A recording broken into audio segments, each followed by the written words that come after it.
여러분들이 기업의 가치를 제대로 알고 투자하실 수 있도록 도움이 되고 있는 소중한 리포트 가치 보기입니다. 이번에는 박성순 연구위원과 함께하겠습니다. 안녕하세요. 안녕하세요. 네, 오늘 이제 소개해 주실 기업 덕산 하이메탈입니다. 어떤 회사인지 자세히 설명해 주시죠. 네, 덕산 하이메탈은 반도체 패키징 공정에 들어가는 솔더본이라고 하는 소재를 만드는 회사고요. 제가 좀 그림을 보면서 설명을 드리겠습니다.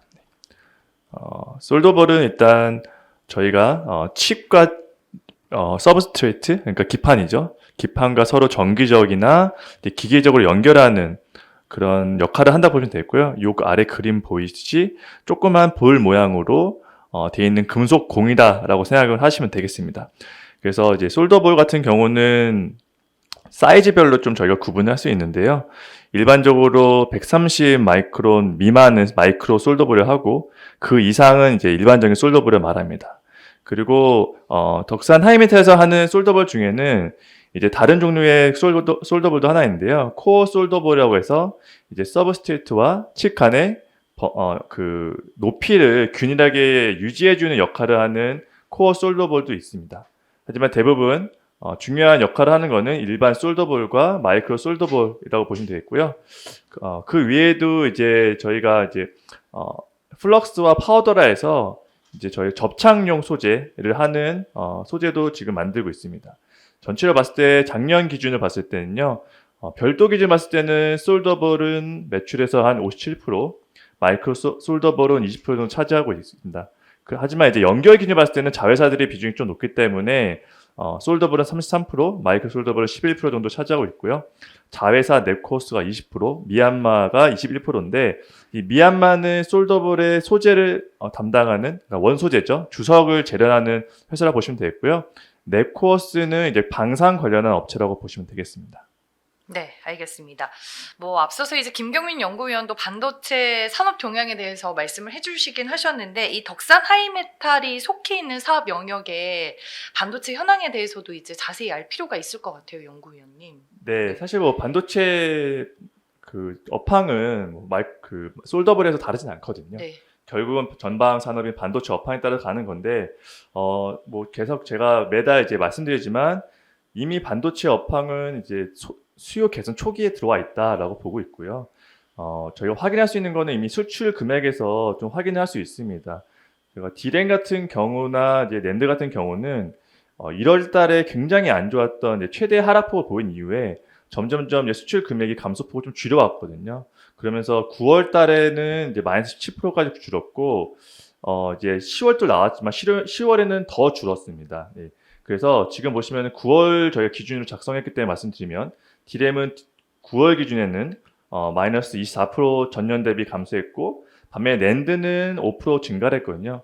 결국은 수요가 조금씩 개선되고 있는 그림이어서 반도체 업황은 이제 둔화는 거의 끝나고 이제 개선 초기로 들어가고 있다라고 보실 수 있습니다. 그래서 저희가 봤을 때는 수요 개선을 이끌고 있는 것은 역시 잘 아시겠지만 AI다라고 보실 수 있고요. 그걸 확인할 수 있는 부분은 역시 엔비디아의 데이터 센터 부문 매출액 분기 추이를 보시면 이미 모든 업체들 반도체 업체들이 안 좋았을 1분기부터 엔비디아 실적이 좋았거든요. AI 때문에 좋았고 2분기에 폭발적인 성장했습니다. 3분기도 저희는 좋을 거로 보고 있습니다. 그래서 전체적으로 이 AI 서버의 수요가 굉장히 좋기 때문에 엔비디아의 GPU는 굉장히 지금 공급 부족에 시달리고 있거든요. 그에 따라서 TSMC의 이 코어스라고 하는 이 인터포죠. 그러니까 패키징 공정의 캐파 확대에 따라서 꾸준히 증가할 거 보여서 저희는 AI 같은 경우는 수요는 굉장히 강한 반면 공급이 부족해서 이 수요 강세가 당분간 좀 이어지지 않겠나라고 보고 있습니다. 그리고 전반적으로 이렇게 보면은 반면에 데이터 센터, 저희가 흔히 말하는 이제 전통적인 데이터 센터는 AI에 비해서 수요가 좀 안 좋은 상황이에요. 그러니까 왜냐면 저희가 결국은 IDC 업체, 그러니까 클라우드 업체들이 투자를 하는 거에 따라서 서버의 시장 규모가 결정된다 보는데 아래 보시듯이 이 IDC 업체들의 분기나 연간 캐펙스 추이를 보면요 좀 안 좋은 상황입니다. 그래서 특히 연간을 봤을 때는 올해 처음으로 작년 대비 캐펙스가 빠질 거로 보고 있고요. 그 이유는 이제 전반적으로 저희가 매크로 환경이 안 좋다 보니까 캐펙스는 좀 제한되어 있는 상황이고 거기다가 AI 중심으로 서버를 구축하고 있으면 당연히 반대해서 이제 저희가 흔히 생각하는 클라우드 서버에 대한 투자 자금은 줄어들 수밖에 없는 거죠. 그러니까 전통적인 서버는 지금 수요는 아직까지는 좋지 않다. 하지만 전체적으로 서버를 AI 중심으로 투자한 다음에 내년 정도 되면은 캐패시티도 늘어나고 그다음에 그 AI 서버를 뒷받침할 수 있는 서버도 투자가 이어져야 되기 때문에 저희는 내년도는 서버 수요는 좀 반등하지 않을까라고 지금 생각을 하고 있습니다. 그리고 또 말씀드리고 싶은 거는 이제 AI 서버 이외에 이제 응용처인데요. 스마트폰이나 PC는 좀 부진한 상황이긴 한데 저희가 좀 긍정적으로 볼 수 있는 거는 이제 스마트폰과 PC 모두 바닥은 좀 지나지 않았을까라고 생각을 하고 있고요. 인텔이나 AMD 지금 실적 최근에 얼마 전에 나왔는데 PC 부분이 생각보다 나쁘지 않았습니다. 이제 PC 같은 경우는 이제 윈도우 11 업그레이드로 인한 이제 수요가 좀 발생을 할 거로 보고 있고요. 전체적으로 PC 업체나 스마트폰 고객사 모두 메모리 재고가 정상 수준까지 내려갔거든요. 그러니까 그동안 메모리 안 사갔습니다. 그래서 안 사갔기 때문에 지금은 계속 재고 소진하면서 정상 수준까지 내려갔고 그렇게 되면은 저희가 연말이나 이제 내년 넘어가면서부터는 이 메모리도 PC와 스마트폰 향으로도 좀 증가할 수 있지 않을까라고 생각을 하고 있고요. 앞에 말씀드린 데이터 센터, 그러니까 서버 고객도 아직까지는 재고가 좀 높은 상황이지만 그래도 연초 대비해서 많이 내려갔거든요.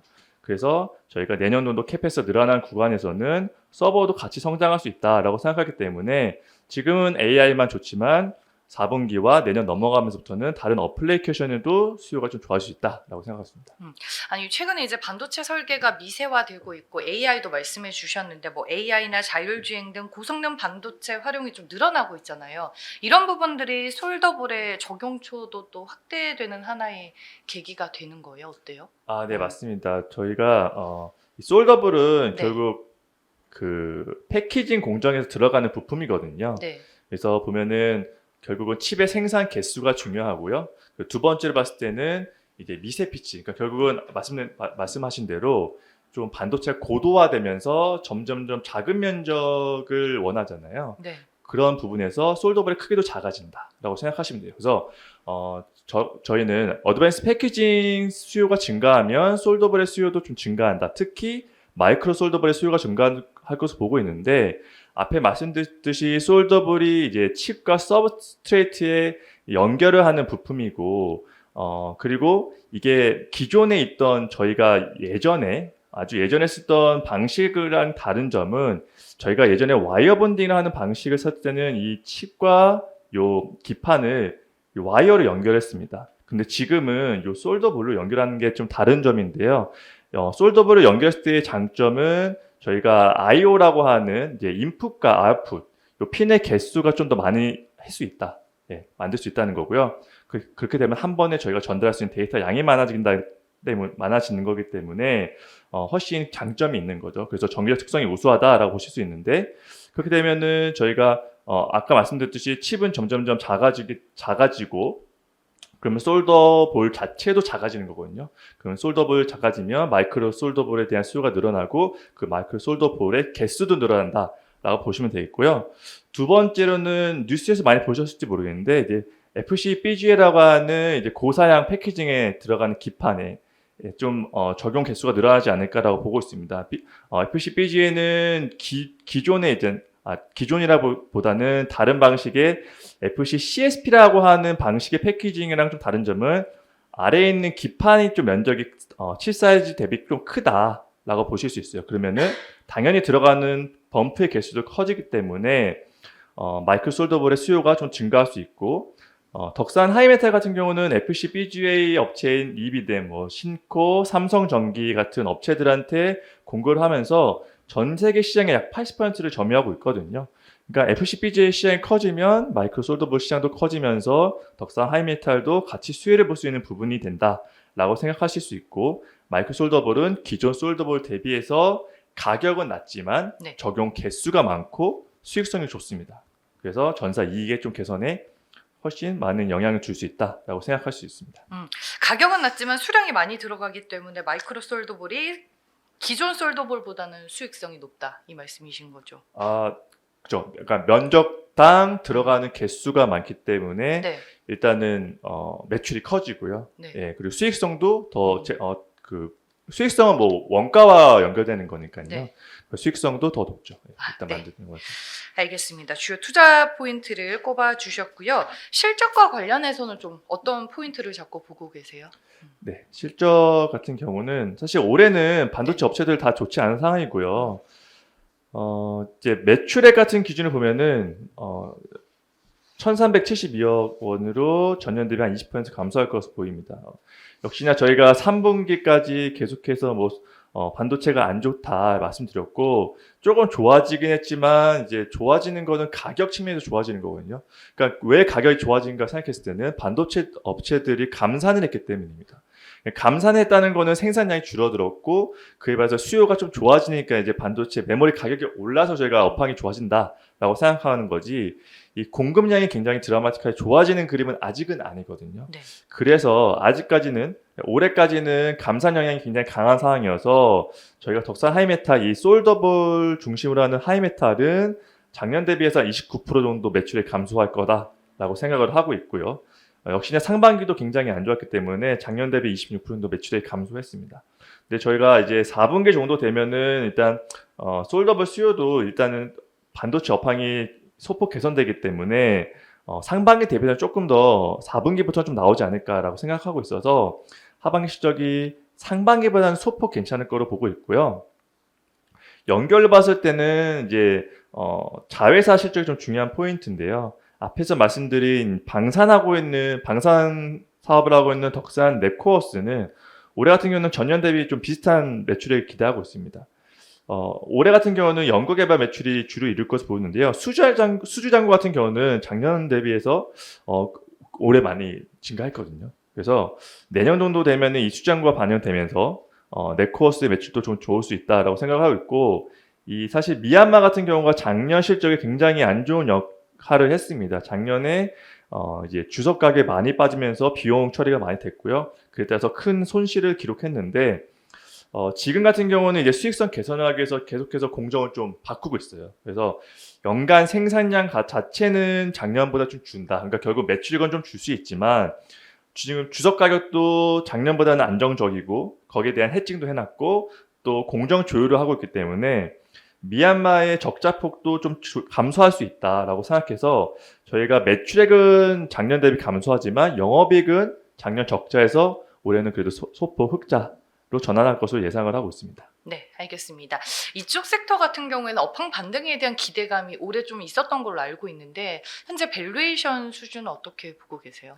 네. 밸류에이션 같은 경우는 올해 기준으로 PBR 1.0배 수준이고요.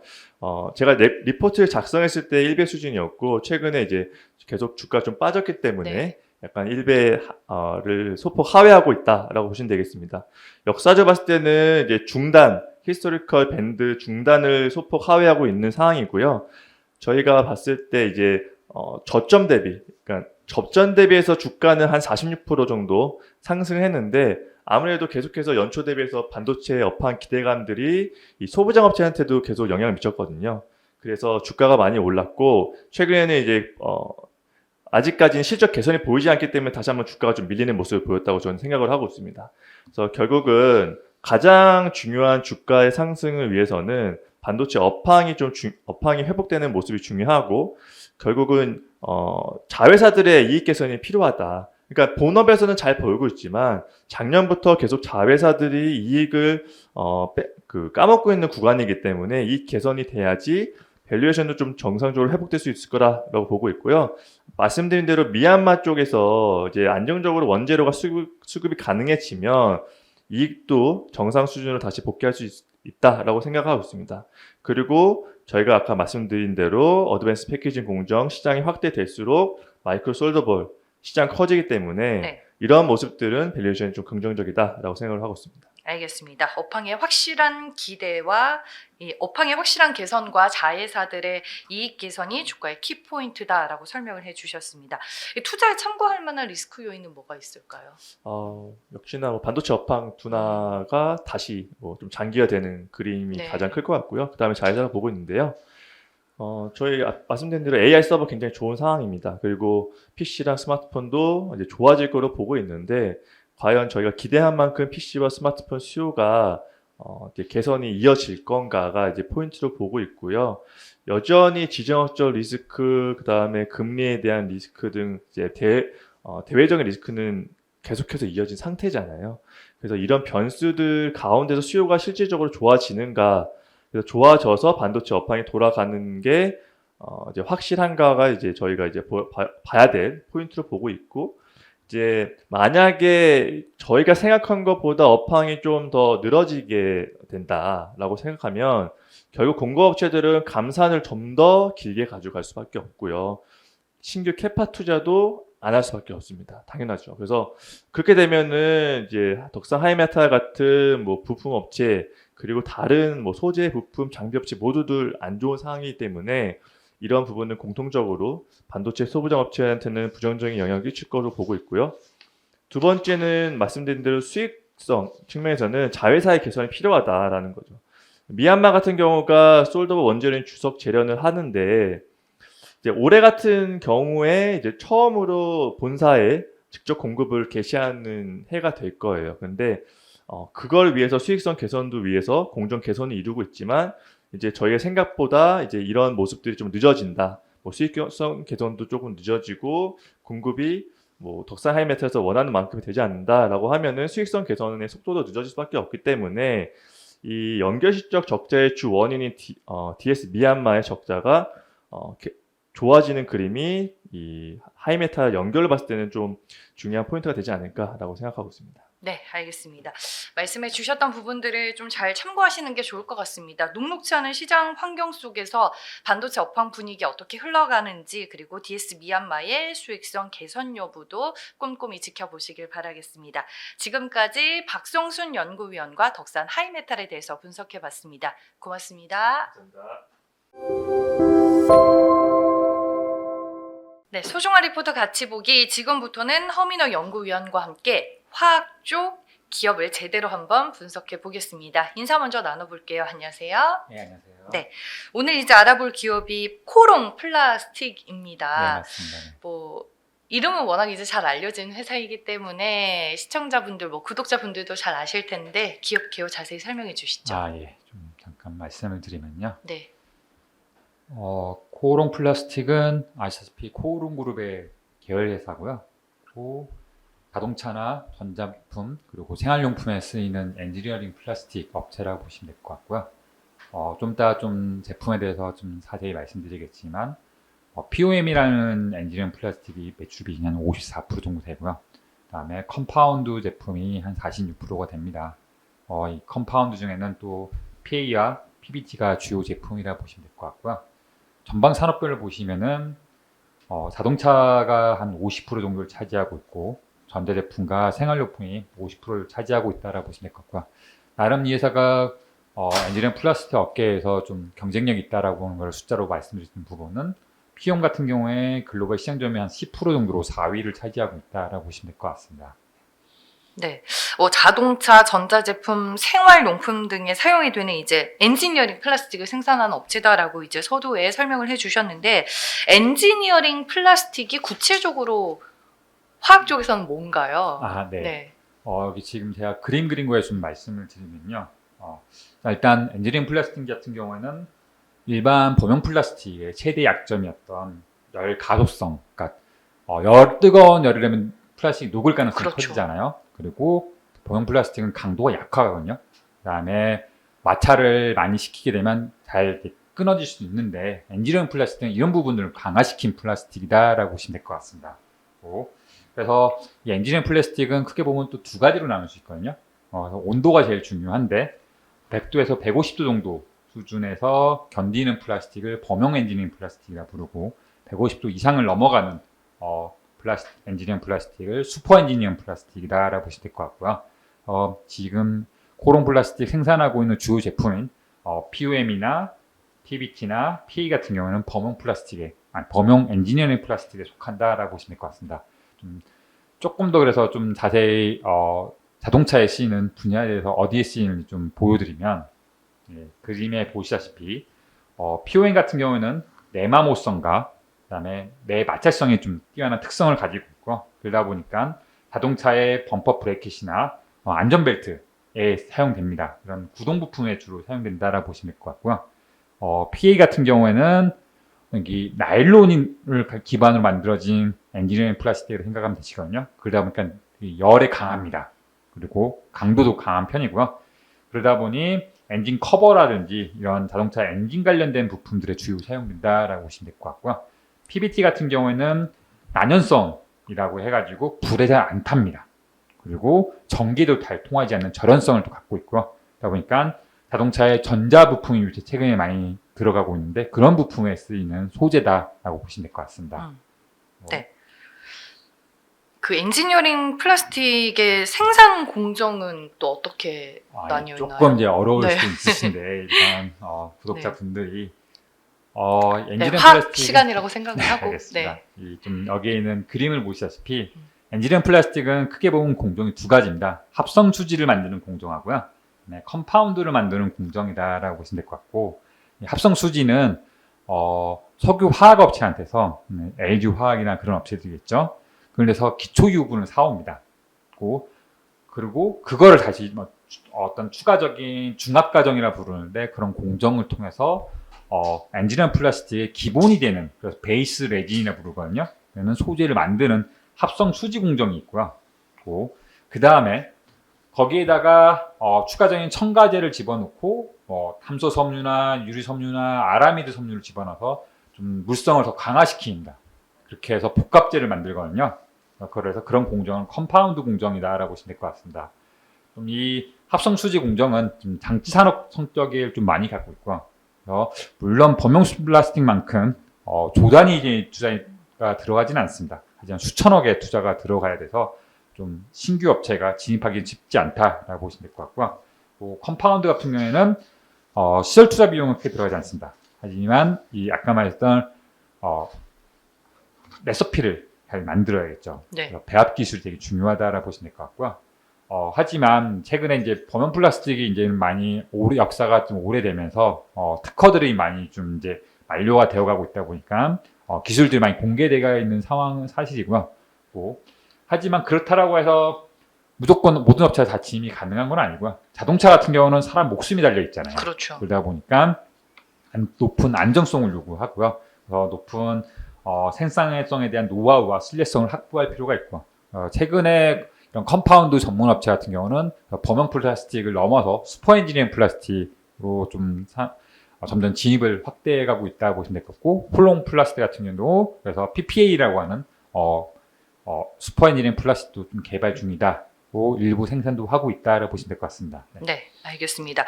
우리가 이제 기초적으로 알아야 할 이 산업의 베이스에 대해서 좀 자세히 설명을 해주신 것 같고요. 이 동사 코롱 플라스틱의 투자 포인트에 대해서 좀 자세히 들어볼게요. 코롱 네. 플라스틱의 투자 포인트는 크게 두 가지를 보시면 될 것 같고요. 첫 번째는 결국에는 화학 업체들이 봤을 때 제일 중요한 점이 원재료와 제품 가격 사이의 스프레드 가격 차이가 네. 제일 중요하거든요. 그러면 그 스프레드가 확대가 가능하냐라는 점인데 지금 대부분 석유와 범용 플라스틱 같은 경우에는 2020년 이후에 좀 대부분 중국에서 설비 투자가 어마어마하게 이루어지면서 공급 과잉에 속해 있거든요. 근데 POM은 다른 현상이 발생을 하고 있고 이 그림을 보시다시피 반대로 POM과 그 원재료인 메탄올의 스프레드 같은 경우는 2017년 이후에 꾸준히 오히려 상향을 하고 있습니다. 그 이유는 이 공급 그런 이유는 POM 같은 경우에 현재 설비 증설이 거의 없다는 겁니다. 상황인 거고 반면에 원재료인 메탄올 같은 경우는 아까 말씀드린 대로 석유화학 업체들이 공급을 많이 늘려서 대부분 반대로 가격이 하향 안정화되고 있는 상황이었다 보니 가격 차이가 벌어지고 있다라고 보시면 될 것 같고요. 그런 현상이 이미 한 5, 6년 보통 그 사이에 코롱 플라스틱도 실적이 좀 많이 좋아진 상황이다 보시면 될 거고요. 앞으로 그럼 어떻게 될 것이냐 네. 라는 부분에서도 이 POM 같은 경우에는 수요와 공급이 현재 한 150만 톤 정도 되거든요. 155만 톤 정도 되고요. 연평균 최소 3% 5% 정도 성장을 하고 있습니다. 글로벌 전망 기관에서는 연평균 하면 5% 정도 성장할 것이다라고 기대하고 있지만 보수로 3% 정도만 성장한다 할지라도 현재 공급을 캐파를 증설하는데 최소 3년 이상 걸리는데 현재 캐파가 증설하겠다라고 한 쪽이 중국 쪽에서 한 7만 톤 정도밖에 불과하거든요. 그러면은 지금 155만 톤에 7만 톤 늘어나니까 6%밖에 증가하지 않고 2년 정도면 충분히 그걸 공급 증가되는 부분을 커버 가능하니 여전히 안정적으로 스프레드는 오히려 증가할 수 있는 가능성이 크다라는 점이고요.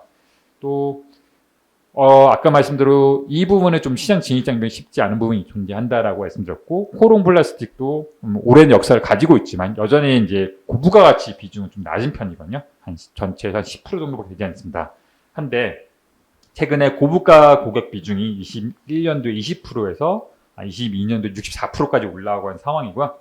그래서 지금 코롱 플라스틱에는 POM인 합성 수지를 직접 만드는 비중이 한 10% 정도 있는데, 컴파운드까지 추가로 된 부분을 계속 올려나가면서 마진을 올릴 수 있는 거거든요. 그래서 계속 고객과의 신뢰가 형성이 되면서 진입을 이 고부가치 분야에서의 비중은 계속 점유로 올라가고 있다라고 보시면 될 것 같고요.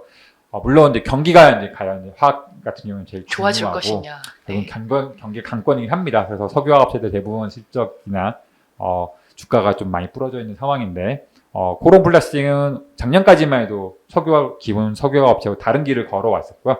좀 올해는 좀 실적 부진이 경기가 둔화되면서 좀 조금씩은 나오고 있는 상황이다 보시면 될 것 같고, 결국엔 좀 중요한 거는 경기가 강권이긴 합니다. 네. 네. 뭐 경기 부진 영향, 뭐 서두에도 말씀을 해주셨는데, 이제 그러면 올해는 전체적으로 실적이 어땠고 내년에는 실적을 좀 어떻게 전망을 하고 계세요? 네. 일단 올해 전망 말씀드리려면은 상반기 실적이 어떻겠냐 네. 먼저 말씀을 드려야 되겠죠. 상반기에 매출액은 한 2,380억 정도로 전년 동기 대비했을 때 한 7% 정도가 감소를 했었고요. 영업이익은 193억으로 이것도 한 14% 정도가 감소를 했었습니다. 좀 POM 합성 수지와 메탄올 스프레드가 좀 일부 축소된 부분도 있었고요. 하지만 컴파운드 쪽에서 일시적인 적자가 전환된 부분이 있었거든요. 이 부분은 작년 말에 원재료를 되게 비싸게 좀 사는 게 있었습니다. 네, 제품 가격은 3개월 정도 후행해서 반영이 되거든요. 그러다 보니까 역전되는 현상이 좀 네. 일시적으로 상반기에 발생했었고, 하반기부터는 이 부분이 다시 회복된다라고 보시면 될 것 같습니다. 그래서 물론 그렇다 할지라도 연간으로는 보시면 전년보다는 한 13% 정도 감소할 거로 보고 있고, 매출 같은 경우는 영업이익은 전년보다는 한 24% 정도 감소해서 한 352억 정도를 기록할 것이다라고 보고 있습니다. 중요한 건 내년이겠죠. 네. 이제 내년이 좀 어떻게 될 것이냐. 충분히 경기가 둔화되는 점을 반영을 했고요. 그래서 매출액은 2023년보다는 4% 정도 감소한 4,704억 정도로 예상을 하고 있고, 영업이익도 한 9% 정도가 증가를 한 384억 정도 예상하고 있습니다. 제가 예상한 것보다 내년 하반기에 경기가 좋아진다라고 한다면 제 추정치 이상의 실적도 좀 가능하지 않겠냐를 기대를 좀 하고 있습니다. 네. 네, 그랬으면 좋겠네요. 네, 그러면 현재 코롱 플라스틱의 밸류에이션을 또 어떻게 보고 계시는지, 향후 경기 개선 모멘텀이 더해졌을 때 또 네네. 밸류에이션은 어떻게 보시는지 궁금하네요. 네. 코롱 플라스틱 가구에 보시면 먼저 현재 퍼가 2023년 기준으로 한 9.5배 정도, PBR은 1배 정도입니다. 네, 여기 밴드에 보시면 퍼 같은 경우도 역사적 하단에 있고, PBR도 코로나 터졌을 때 일시적으로 주시장이 전체 다 폭락했던 2020년 초를 제외하고 대부분 1배 밑으로 떨어진 적이 없었거든요. 현재 PBR도 1배 수준으로서 역사적 저점에 되어 있다라고 보시면 될 것 같고, 그만큼 경기 둔화에 대한 부분이 주가에 이미 선반영되어 있다라고 보시면 될 것 같고요. 과거에 이 회사의 평균 PBR 같은 경우엔 한 1.3배 정도까지 받았었습니다. 지난 5, 6년간. 경기가 좀 좋아진다라고 하면 충분히 거기까지 다시 회복도 가능하다라고 보고 있습니다. 네. 네, 알겠습니다. 뭐 업황도 업황이지만 이제 원재료 가격의 변동이라든지 뭐 수출 여부에 따라서도 주가가 많은 영향을 받을 것 같아요. 회사 자체가. 네네. 리스크 요인으로 볼 만한 요소는 뭐가 가장 있을까요? 큰 부분은 네. 뭐 경기 부분도 있을 거고, 네. 두 번째로는 환율 부분이고요. 이 회사가 수출 비중이 한 54% 정도 되거든요. 그래서 환율 변동에 따라서 이익 변동이 커집니다. 영업이익 같은 경우에는 뭐 환율이 한 5% 정도가 변동할 경우에는 한 8.3% 정도가 변동을 합니다. 하지만 단기 차입금이나 미지급 같은 걸 외화부채를 좀 같이 가지고 있거든요. 그래서 자동으로 해칭이 되는 부분이 있고요. 세전이익 같은 경우는 환율이 5% 변동할 때 2.3% 정도밖에 변동을 하지 않습니다. 네. 다만 저희들 보통 볼 때 주가적인 측면에서는 영업이익이 변동한 부분에 좀 크게 영향을 받다 보니 네. 환율 변동에 따라서 영업이익은 좀 변동할 수 있다.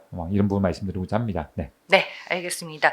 여러분들이 보다 확실하게 투자하실 수 있도록 리스크 요인까지 꼼꼼하게 살펴봤습니다. 소중한 리포터 같이 보기 코오롱 플라스틱 허민호 연구위원과 분석해봤습니다. 오늘 말씀 고맙습니다.